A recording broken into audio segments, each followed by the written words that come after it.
Hindi may kakaila na walang tulak kabigin sa SB19 pagdating sa kagwapuhan. Yes, talaga namang sobrang nag-enhance habang sila ay umiidad. Doon mo nga makikita na lalong gumagwapo ang SB19.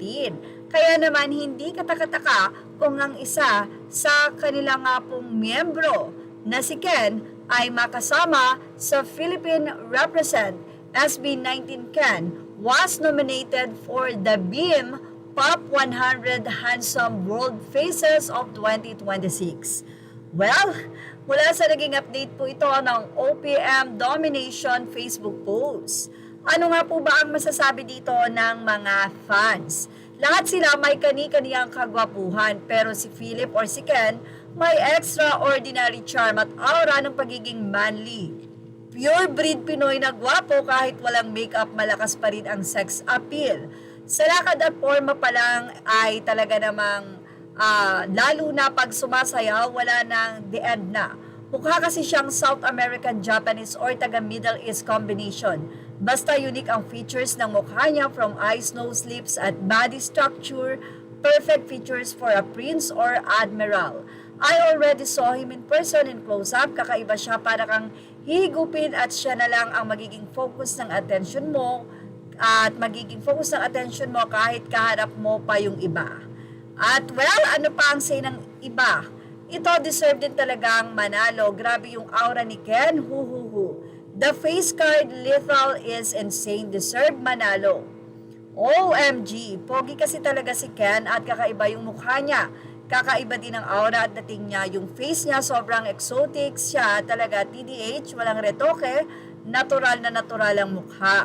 Deserve niya yung title na yan. Manly ang dating. Kulay Pinoy talaga. Kaya love ko yan. Well, tingnan natin kung talaga nga po bang si Ken ang makakasungkit ng nasabi nga pong PH represent SB19 Ken. Siya po ay nominated for the BEAM Top 100 Most Handsome World Faces of 2026. So, ibig sabihin ng nominated ay isa siya sa makakasali sa nasabi nga pong 100 Most Handsome Faces na ito. Well, agree ang mga fans. Si Ken kasi, bukod sa looks niya, ay may pagka mysterious type din itong si Ken na aantayin mong ngumiti or aantayin mo talaga na siya ay tumingin or kumilos or basta hindi siya yung basta-basta mo lang makakausap, something like that. Yun talaga yung personality niya. Pero nakakatuwa dahil pagdating sa mga fans talagang napaka-jolly ni Ken.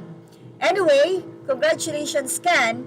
Kahit na nga wala pa yung pinaka-title, syempre para sa mga fans, ikaw naman talaga ang pinaka-handsome sa puso nila. Well, ano masasay niyo about dito? Ilagay na ang inyong opinion sa ating comment section. Images are all credit to the rightful owners and thank you for watching Showbiz Now.